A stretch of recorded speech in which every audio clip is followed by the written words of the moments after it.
Hello friends, my name is Aarti. This is part 21 place holder control in ASP.NET। इसके पिछले video का link आपको description box में मिल जाएगा।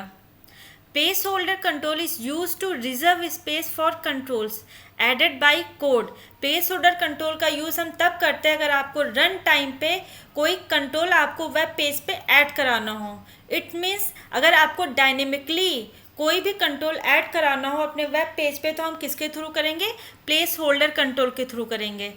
ये हम देख लेते हैं विजुअल स्टूडियो में। ओपन कर लेते हैं विजुअल स्टूडियो। सपोज हम रन टाइम पे हम ये चाहते हैं कि रन टाइम पे एक हम लॉगिन फॉर्म डिज़ाइन करें, तो वो हम कैसे करेंगे? तो हम यहाँ पे ले लेते हैं पैनल,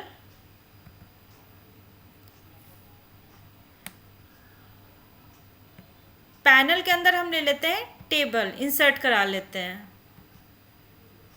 हमने यहाँ पे ले ली table.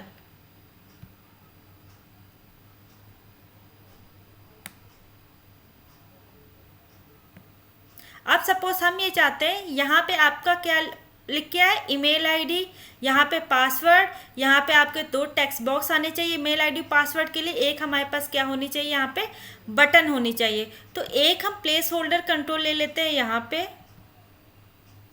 Second place holder control ले लेते हैं।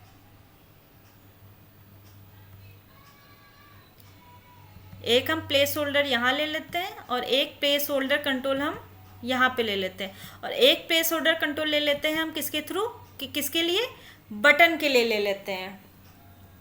अब यहाँ पे हम पेज की लोड इवेंट पे कोड कर लेते हैं कि जैसे ही पेज आपका लोड होगा वैसे ही आपके पास यहाँ पे क्या आ जाएगा, एक लॉगिन फॉर्म डिज़ाइन होके आ जाएगा। तो हम पेज की लोड इवेंट पे आ जाते हैं, हम यहाँ पे कोड कर लेते हैं इस पोस्ट बैक। अब यहाँ पे हम लेते हैं फर्स्ट लेना है आपको क्या, लेबल कंट्रोल। तो हर कंट्रोल की अपनी एक क्लास होती है, तो हमने ले लिया label, LBL equals to new label, और यहाँ पे हम ले लेते हैं लेबल डॉट टेक्स्ट। हमको क्या लिखना है टेक्स्ट में, फर्स्ट में ईमेल आईडी। अब हम इसको क्या कर लेंगे, प्लेस होल्डर कंट्रोल में इसको ऐड करा लेंगे। तो place holder 1 dot controls dot add, क्या ऐड हो जाए, LBL। एक हम दूसरा लेबल ले लेते हैं, इसी को हम कॉपी करके पेस्ट कर लेंगे सेकंड लेबल के लिए। यहाँ पे हम चेंज कर लेते हैं LBL L पास, यहाँ पे चेंज कर लेते हैं L pass dot text equals to, second में आपका लेबल पे क्या लिख के आना चाहिए, पासवर्ड। तो उसके टेक्स्ट में हमने पासवर्ड कर दिया और प्लेस होल्डर में ऐड करा दिया L पास। अब हम देख लेते हैं पासवर्ड आपको कौन से प्लेस होल्डर में लिखना था। तो प्लेस होल्डर 2 में आपका क्या लिखा आना चाहिए था, पासवर्ड। तो हमने यहाँ पे लिख दिया प्लेस होल्डर 2। अब नेक्स्ट हमें क्या ऐड करनी थी, टेक्स्ट बॉक्स। तो हमने यहाँ पे ले लिया text box T equals to new text box, और इसके तो हमें टेक्स्ट में कुछ लिखना नहीं है, तो हम directly place holder 3 dot controls dot add, क्या ऐड करा देते हैं, T।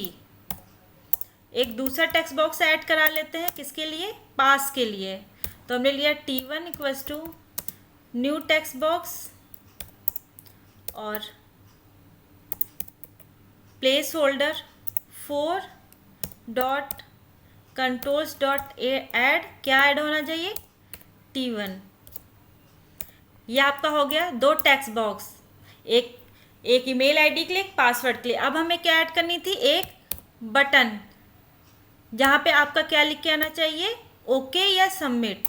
Button B equals to new button B dot text equals to, क्या हो जाना चाहिए, कि आपका टेक्स्ट क्या लिख के आना चाहिए, सबमिट। अब प्लेस होल्डर में इसको ऐड करा लेते हैं, place holder 5 dot controls dot add, क्या ऐड हो जाए, B। अगर आपको कोई और भी कंट्रोल ऐड करना है तो उस कंट्रोल का ऑब्जेक्ट बना के उसकी प्रॉपर्टीज़ में अगर आपको कोई प्रॉपर्टी यूज़ करनी है वो प्रॉपर्टी यूज़ करके और क्या कर लेंगे, उस प्लेस होल्डर में उस कंट्रोल को ऐड करा देंगे, जैसे कि हमने यहाँ पे कराया है। सबसे पहले हमने एक लेबल लिया है ईमेल आईडी के लिए, उसको प्लेस होल्डर 1 में ऐड करा दिया है। फिर एक पासवर्ड के लिए हमने लेबल लिया है तो वो प्लेस होल्डर 2 में ऐड करा दिया। फिर हमने यहाँ पे 2 टेक्स्ट बॉक्स लिए हैं, एक किसके लिए, ईमेल आईडी एंटर कराने के लिए, एक पासवर्ड एंटर कराने के लिए। एक हमने बटन लिए, बटन का टेक्स्ट हमने क्या कर दिया, सबमिट। ये हमने क्या किया है, ये हम रन टाइम पे कंट्रोल को ऐड कर रहे हैं। जब हम इसको रन कराएंगे तब ये कंट्रोल आपके ऐड होके आ जाएंगे। अगर सपोज हमें चाहते हैं कि बटन की क्लिक करते ही ये आपके कंट्रोल से ऐड होके आए तो एक बटन लगा दीजिए, बटन की क्लिक इवेंट पे ये कोड कर दीजिए। अब हम इसको रन करा के देखते हैं। अभी देखिए हमारे पास सिर्फ यहाँ पे हमने क्या यूज़ किया है, प्लेस होल्डर कंट्रोल। अब इसको रन करा लेते हैं। हमारे पास रन टाइम पे पूरा फॉर्म डिज़ाइन होके आना चाहिए।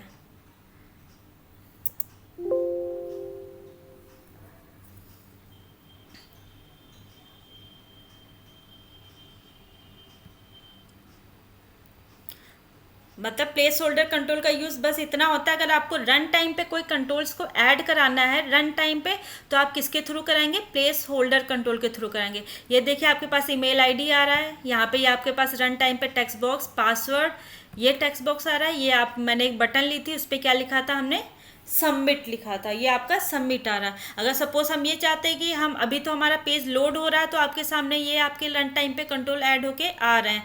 अगर सपोज हम ये चाहते हैं कि किसी की बटन की क्लिक इवेंट पे आपके सामने ये कंट्रोल से ऐड होके आए तो आप क्या करेंगे, तो यहाँ पे हम एक ले लेंगे बटन। हमने यहाँ पे क्या ले लिया, बटन, और इसी की क्लिक इवेंट पे जाइए और ये जो कोड हमने लोड इवेंट पे लिखा था यही पूरा कोड हम कॉपी करके कहाँ पे पेस्ट कर देते हैं, बटन की क्लिक इवेंट पे कर देते हैं। अब इसको रन करा के देख लेते हैं। तो लोड इवेंट पे हमारे पास कोई कोड लिखा नहीं है, तो जब हम इसको लोड कराएंगे तो आपका फॉर्म क्या आना चाहिए, देखिए ब्लैंक आ रहा है, अभी हमारे पास कुछ भी नहीं है। और जब हम बटन पे क्लिक करेंगे तो क्या होगा, हमारे पास फॉर्म वही जो हमने कंट्रोल रन टाइम पे ऐड किए थे वो कंट्रोल्स आपके सामने ऐड होके आ जाएंगे। मतलब प्लेस होल्डर कंट्रोल का बस यूज़ इतना होता है, अगर आपको डायनेमिकली कोई भी कंट्रोल अपने वेब पेज पे रन टाइम पे ऐड कराना हो तो हम किसके थ्रू कराएंगे, प्लेस होल्डर कंट्रोल के थ्रू कराएंगे। Thanks for watching. Please subscribe, like, share and comment for this video.